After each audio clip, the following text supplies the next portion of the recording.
Michelle was fun, lively, like a big child. It's like she never grew up. The female Peter Pan.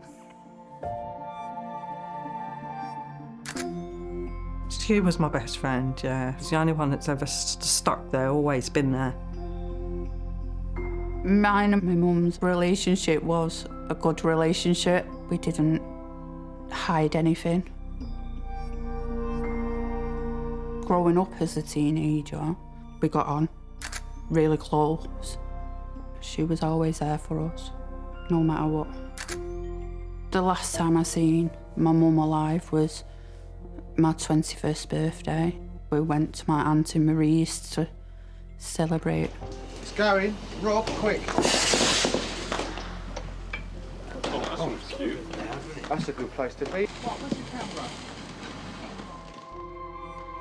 December the 4th, 2004, phoned up about 10 o'clock at night. She seemed tired, so I said, I'll let you go and I'll speak to you tomorrow.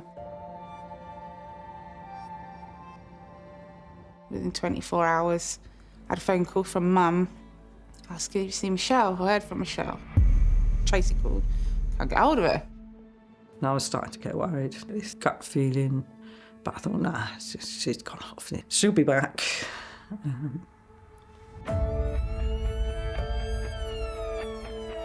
I first heard the name Michelle Gunshon on the morning of the 8th of December, when the phone went from the crime manager.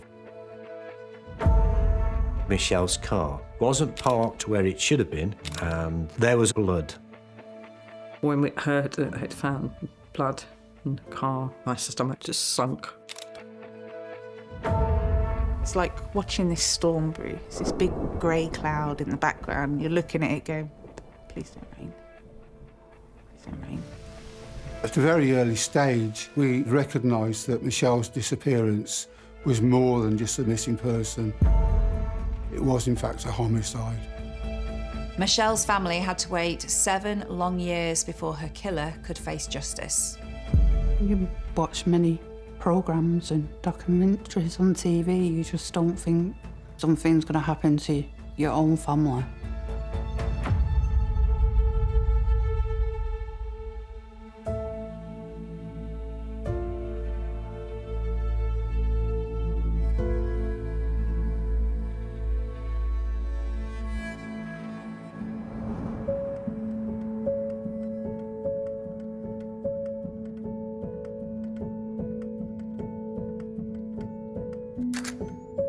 My mum was born in Islington on the 19th of August 1966. She grew up in London.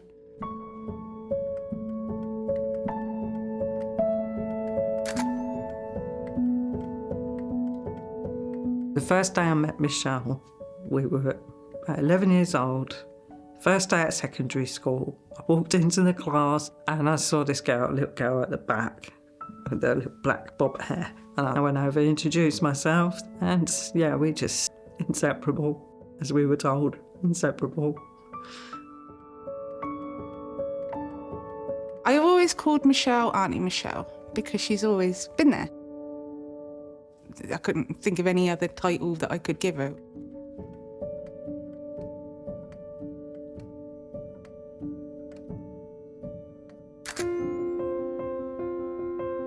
I remember she'd come in and it would be like, kids, get your coats. And you knew you were going on an adventure or something fun was going to happen.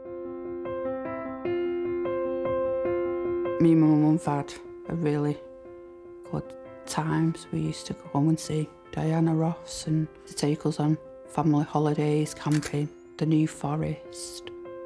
It was good holidays. With Tracy, it was like having another sister. We were all just family, all the kids were always together doing something, laughing, running around, rolling down hills. Michelle brought out the child in all of us and making sure that we all had fun.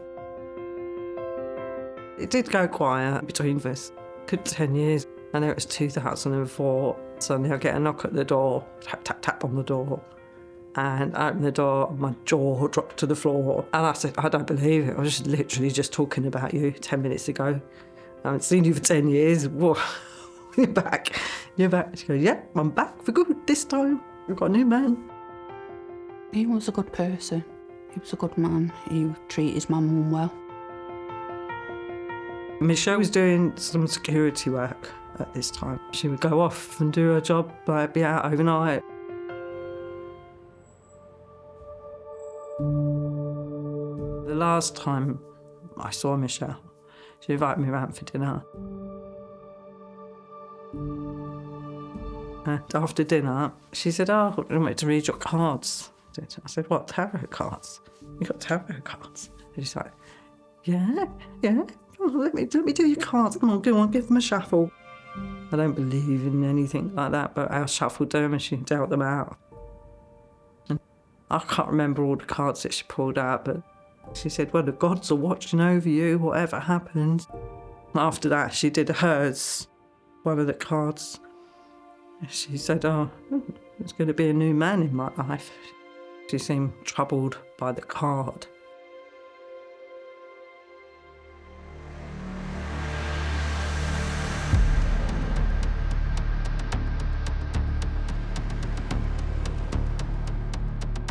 In December 2004, I was living in Manchester. My mum was working at the NEC clothes show. Sometime on the 5th of December, I received a phone call from a manager. Your mum's gone missing. Tracy phoned me. Said, what's wrong? She goes, oh, just worrying because, like, trying to get hold of Mum. She's not turned up for work. I just dismissed it because I thought, well, this is Michelle kind of thing. She will go off, just get her head together and she'll pop up somewhere, and come back. I think I said to Mum, she'll probably turn up at yours with some fireworks and a drink, I phoned all the hospitals in and around Birmingham and I was sat there till 3 in the morning. There was no sightings of my mum at all.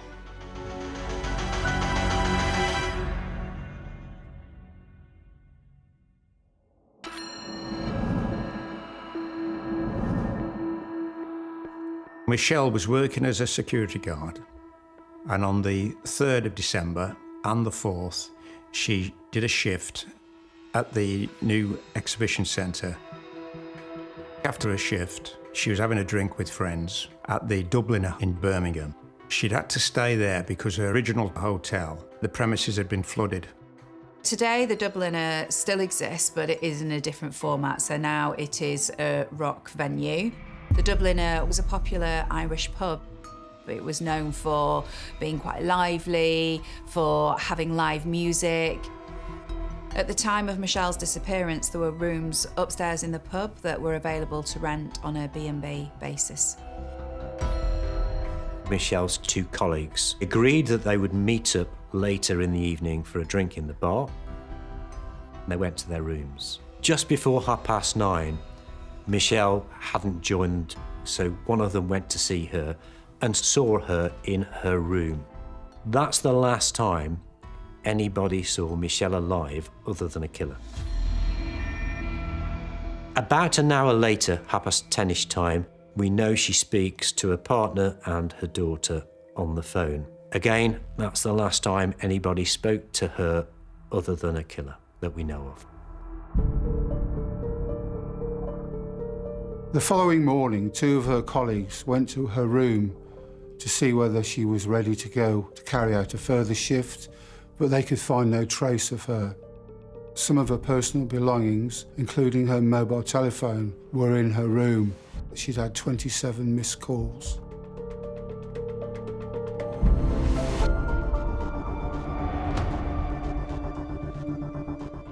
"20 years ago, this was a bedroom, and there was a bed where I'm standing. On it was Michelle's belongings, including the mobile phone with the 27 missed phone calls. However, at 5 o'clock, when they came back to check the room, her belongings had gone.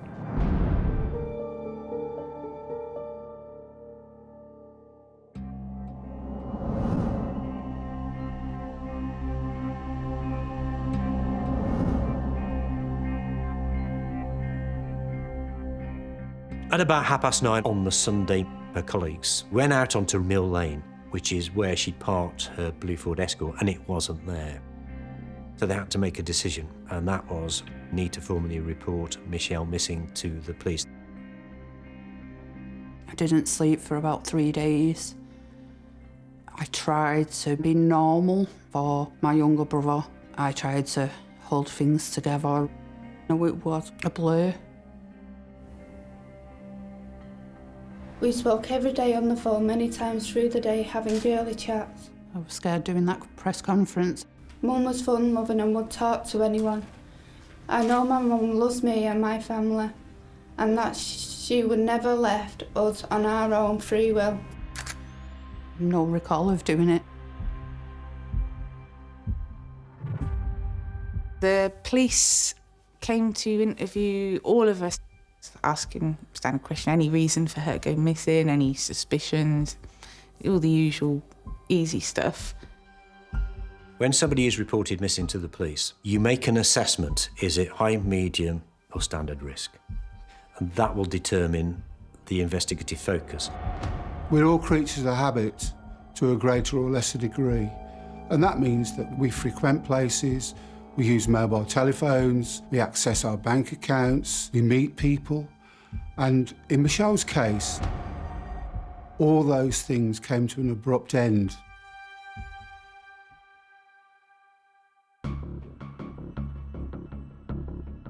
When the car was found on the 7th, that was when that cloud really hit. Michelle initially parked her car next to the Dubliner pub in Mill Lane. Mill Lane runs between the Dubliner and the coach station. When it was found abandoned on the 7th, it was about half a mile away on Ray Street.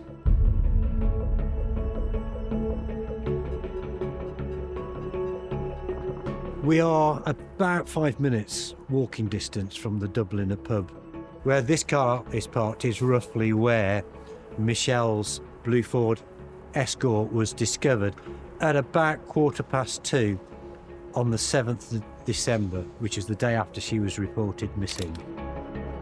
What was readily apparent to the officer that found the car was its state. It had got thick mud deposited on the wheels, the wheel arches, the wing, the door frame, the under panel. This is an inner city area. We haven't got muddy rural lanes. There isn't anywhere where you could drive through and capture so much mud on a car. That was unusual. A cursory and initial examination of the car revealed that there were bloodstains, and also in the boot was what was believed to be Michelle's fluorescent work jacket, which also bore bloodstains on the inner surface. When you find a car with bloodstains, that is very, very indicative of something sinister having occurred to Michelle.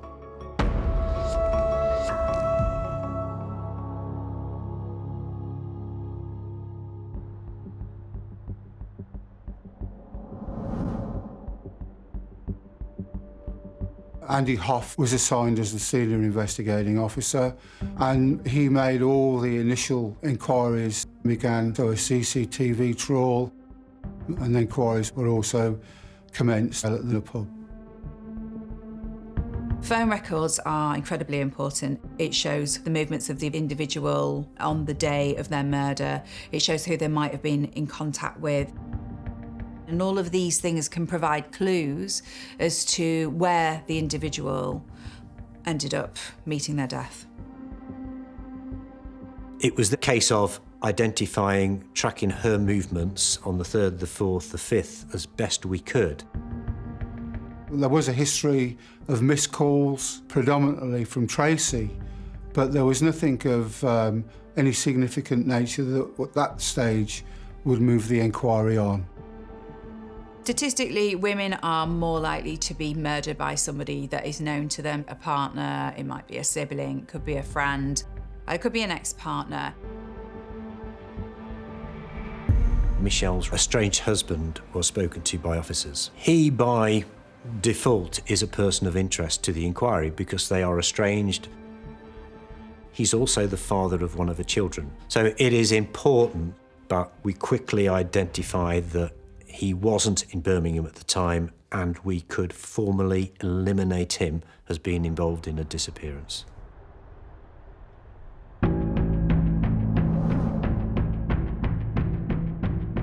On the 9th of December, images were recovered from 2 speed cameras, one on the Hagley Road and one on the Bristol Road. Those depicted Michelle's car being driven in excess of the speed limit through or beyond those cameras. This is 8:30 in the morning. You can see Michelle's car quite clearly. It's clean. There isn't any mud deposits on the wheels or on the wheel arches or the side of the car. If you look at the driver's seat, there is a clear image of the back of a male. And if you look in the near side mirror, you can see an outline of their face. And you can see the seatbelt. So somebody is sat in that seat with the seatbelt on. You can see a mop of black hair by the headrest, and we believe that's Michelle seatbelted into the passenger seat. I remember being shown the CCTV of someone driving my mum's car. At the time, we just wanted answers. Who was it?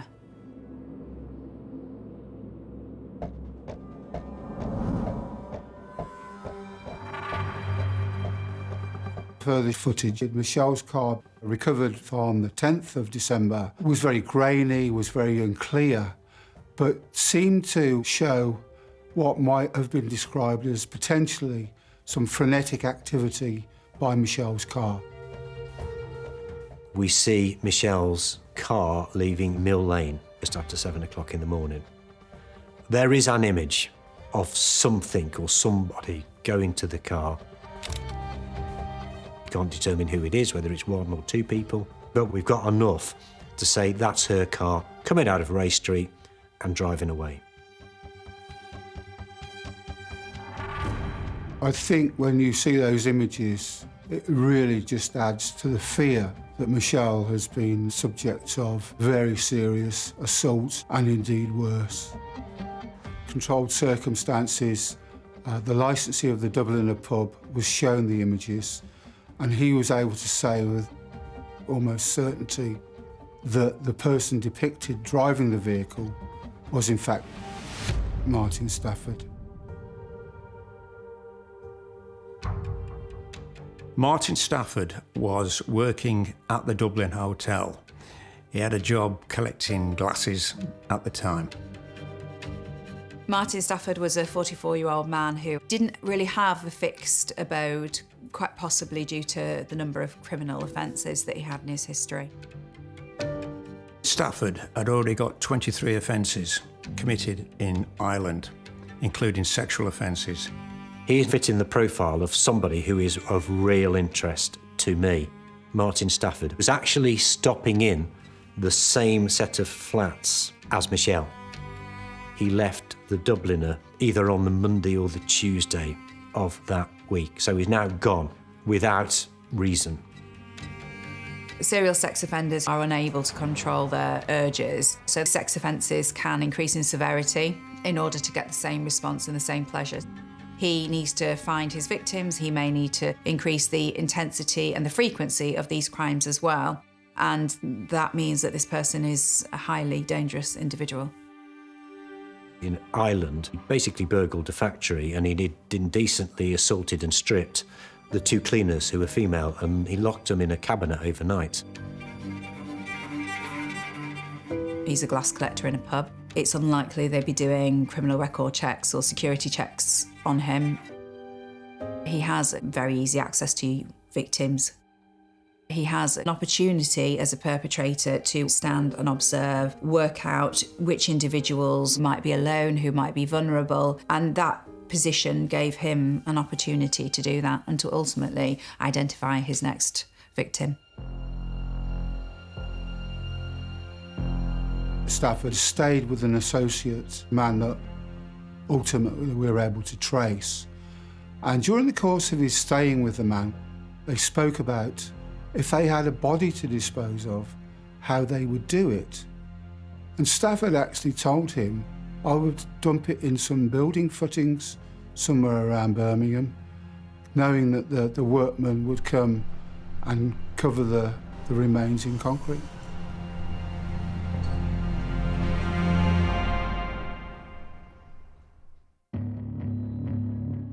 Having identified Stafford in the car, I can declare him a suspect.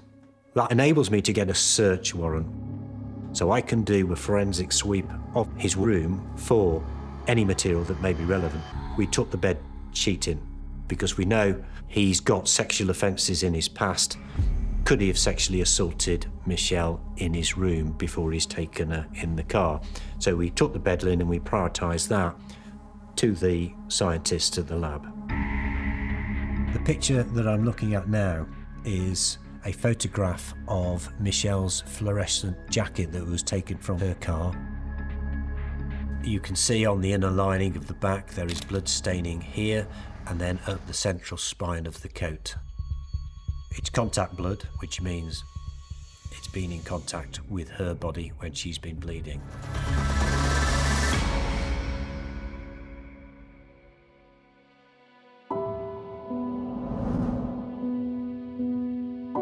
On the 13th of December, we had confirmation that the blood found on the car and on her fluorescent jacket was that of Michelle's. And it really just added to our worst fears that Michelle had been subject of a very, very serious attack and was possibly deceased.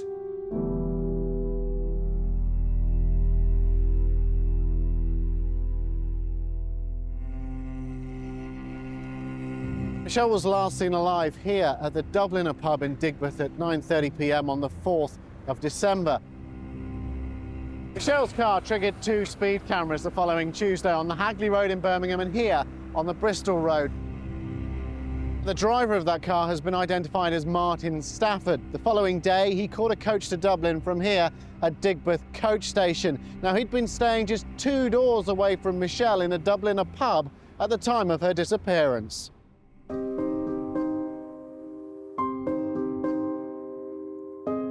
Within 24 hours of my mum's disappearance, I knew my mum was dead. I had a gut instinct. I just knew.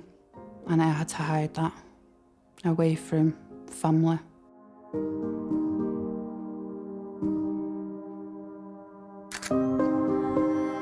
With Michelle, I was used to having gaps with her not being there. She'd go back to Manchester or she'd be working away.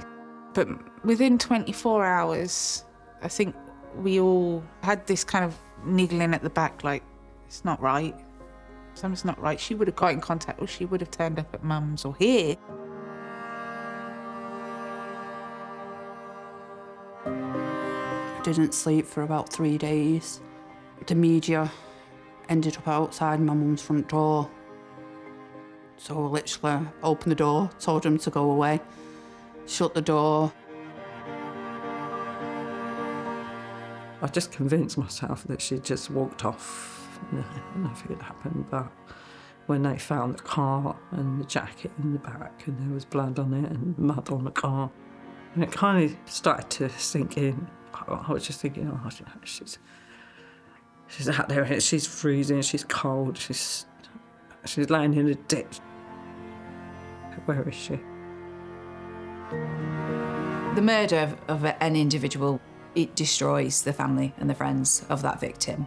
To know that someone has hurt somebody that you love in unthinkable ways, I would argue that people quite possibly never come to terms with it, unfortunately.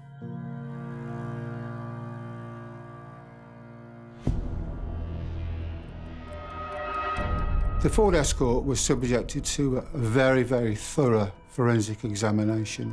There were semen stains that were found on the front passenger seats of Michelle's car, which were obviously very, very significant. On the 17th of December, we got the result that we were hoping for, which was semen staining on the car seat matched Stafford's bed linen. On the same day as the semen stain result, we also identified that he's wanted for 2 matters by the Metropolitan Police.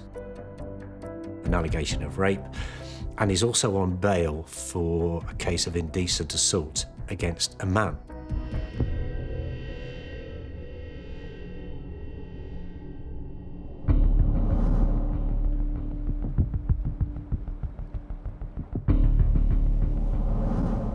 We got confirmation from CCTV at Holyhead that Stafford had boarded the ferry. So we now know he's gone to Dublin. When Stafford arrived at Dublin, he relocated to a local coach company to make his next move. He was throwing another passengers' cases about that were in the hold of the coach. Whilst this was taking place, a woman intervened to say, "Will you stop throwing my luggage around?" And to which a reply from Stafford was, "You want to be careful of, I've already put one woman down, you'll be the next." I sent my deputy SIO over to meet the police in Ireland to talk about what inquiries can they make on our behalf and identify where Stafford is, and also for them to manage any risk that he may pose to other individuals, particularly women. It was torture, wondering when we'd be able to catch him and bring him back to answer the police's questions. I think when I first heard his name, that's when it really hit home. That something horrific had happened. He had a history of keeping women against their will, locking them in cupboards or something. You tried to hold on to hope, but you just knew this was it.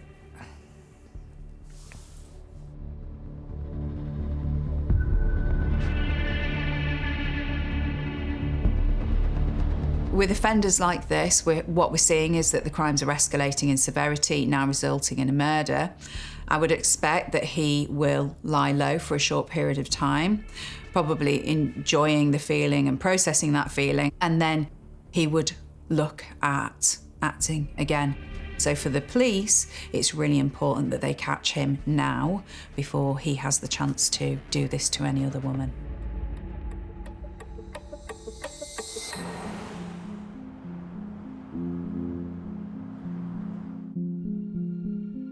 In the new year, the paleontologist contacted me to say that she had found pollen debris within the soil deposits around the wheels that was indicative of being from the Frankley area of Birmingham.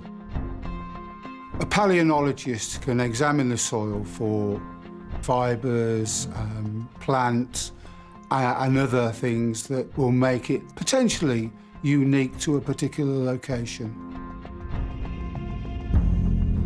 Frankley is on the western side of Birmingham, the northeastern side of Worcestershire. You've got a busy motorway, rolling hills, lots of country lanes, a reservoir. It looked like an obvious place to look. It's a wide open space, lots of greenery. The sort of place where one could understand an offender wanting to dispose of a body. There were searches conducted, but unfortunately they proved to be fruitless, and sadly we found no trace of Michelle Gunshon's body.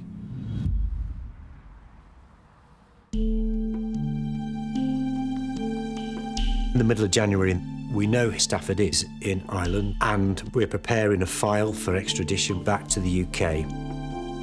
I also started a proof of life investigation, which was, can we prove that Michelle is still alive? We had to go through her yearly routine to establish on this day she would have sent a birthday card, for example. She hasn't been to the hairdresser, she hasn't been to the dentist. You know, everything she would do on a day-to-day basis hasn't happened. The presumption is she is dead. Every investigator's fear is when they investigate a no-body murder, wants to do their utmost to find the missing body or remains. And it's a matter of frustration, regret, upset, and when that can't be achieved.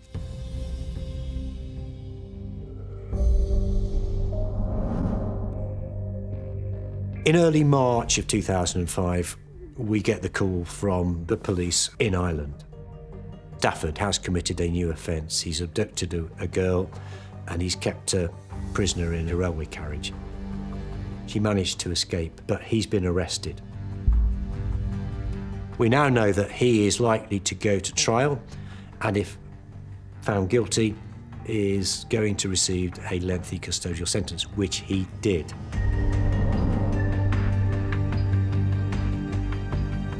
It was important to know that Stafford would face justice.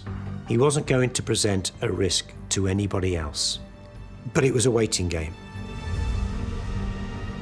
When Stafford was sentenced, the case came to a natural end in the sense that there was nothing else left to do. We had to wait until we could get Stafford back to the UK.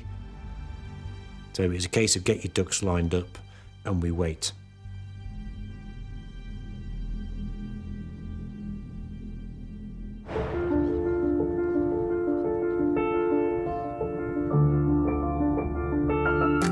So that was the bike ride day.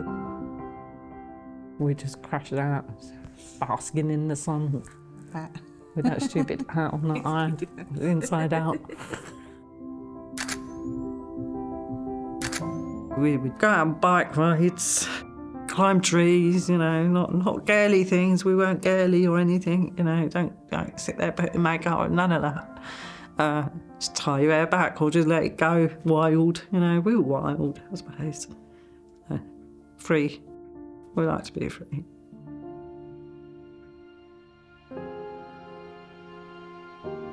Michelle's family were aware that we had a strong suspect and sufficient evidence for the matter to go to trial. But we were not able to make a promise that we would be able to find Michelle's body. That would remain something that we would have to continually try and progress.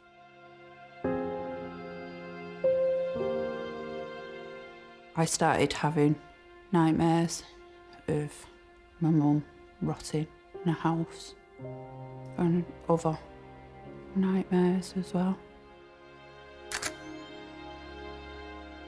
I found out I was pregnant in May 2005. That wanted my mum.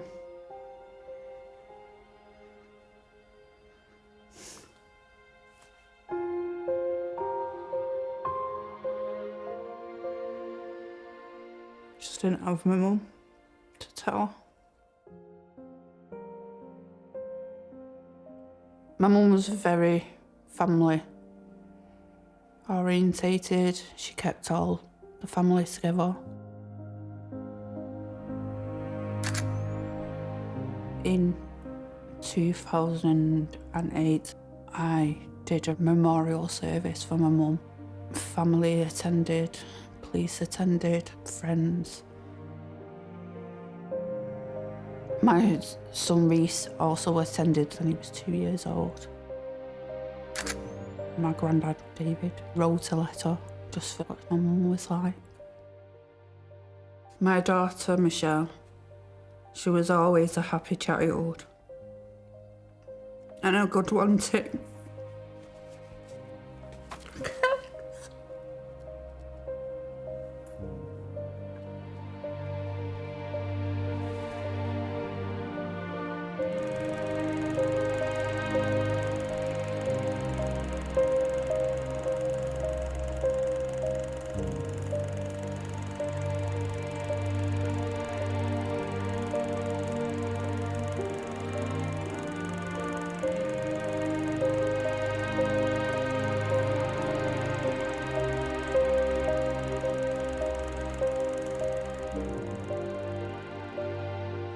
Just made us all choke up because it just hit home, and it's like a funeral, but it's without the body. It's as close as we're going to get to putting her to rest.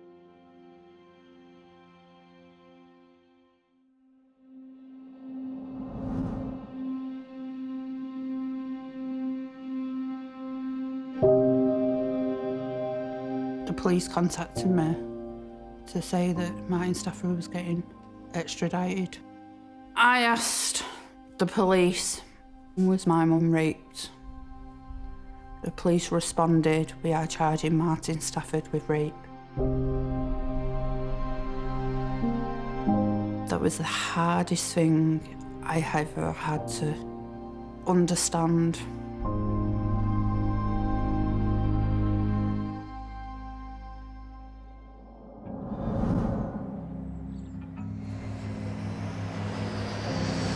Stafford is eventually extradited back to the UK on Tuesday the 13th of December 2011. He appears before the magistrates in Birmingham the following day. All we are permitted to do is to take a sample to test his DNA so that we have an evidential sample to match to the bed linen and the semen stain in the car. We are not permitted to interview him. That is the legislation, that is the law. He can volunteer to talk to us, but we can't start that conversation. So we never interviewed him. All we were able to do was get a swab for the DNA, charge him, put him before the court. When I knew he was going to face charges for my mum, I felt relieved in a way. My questions may be answered.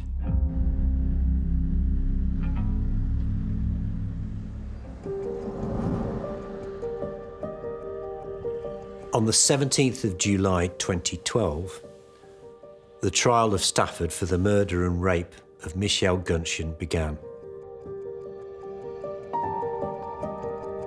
When I first saw Martin Stafford, I found him impossible to read. I gained the impression that he was an individual that had a lifestyle of abuse. Clearly, drink and drugs had taken its toll. And really, he was a man with no authority in the courtroom. I attended the court every day for 10 days. The trial was hard, but I also wanted to listen to everything what they had against Martin Stafford. He denied it all at first when he was in court, and it just made you angry. Stafford seemingly has nothing to lose with his behaviours. If he ends up in prison, he ends up in prison. If he doesn't, he doesn't. I mean, he doesn't have a lot in the outside world to live for. The fact that he's gone to court and just denied it, to me, just says that he doesn't actually really care about this system whatsoever.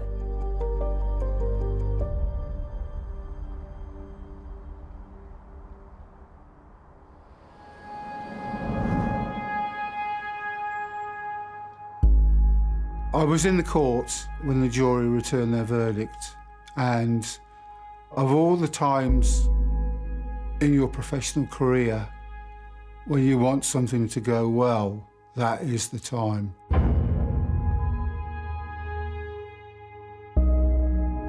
When the jury returned a guilty verdict, I felt a great deal of relief.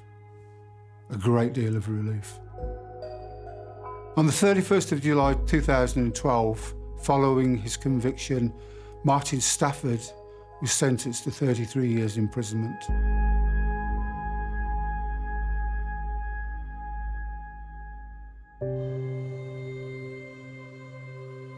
I couldn't stop crying. It was like, yes, we've found him guilty. I remember he still wouldn't tell us where she was, and I just found that very inhumane, like the one thing that you can do to make yourself look a bit more human. And he couldn't even give us that.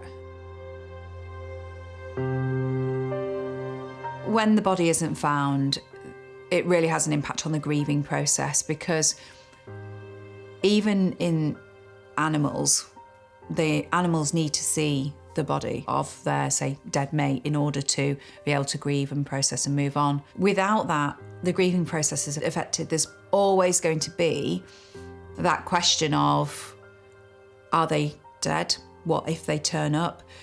It's very hard to have closure. It's something that hangs over them for the rest of their lives.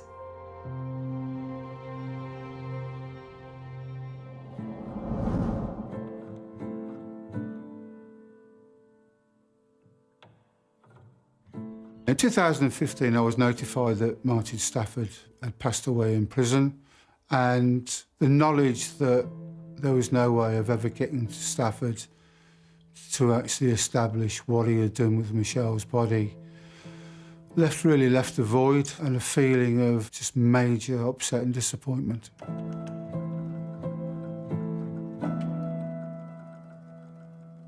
Mum phoned and told us that Martin Stafford passed away. And your first thought is, good, rotten hell. And then it kind of dawns, like, but he knows where she is. Definitely, I'm going to be able to get them answers now. I felt angry. I just mainly was like, what about my mum now? All I think about when I go to Birmingham or anything is, where is she? It's cold. She never looked the cold. I think the issue with Stafford all along has been about power and control. And this is him not telling them where the body is his one last attempt at some semblance of control and power in his life. And by keeping this information, he's able to keep some control over that crime.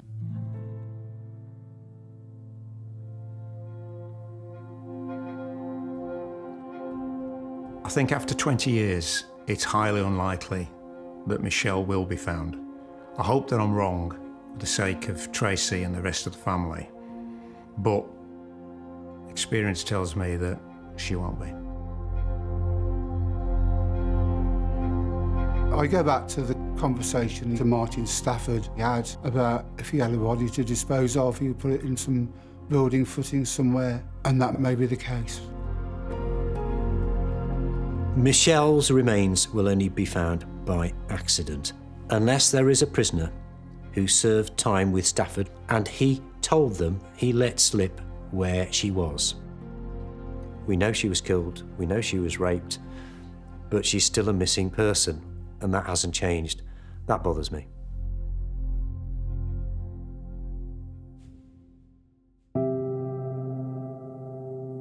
I miss her. I do miss her. I'll never have a friend like her, ever. You can have friends that come and go. She was one of those friends that would be there forever, except somebody took her away. So, yeah.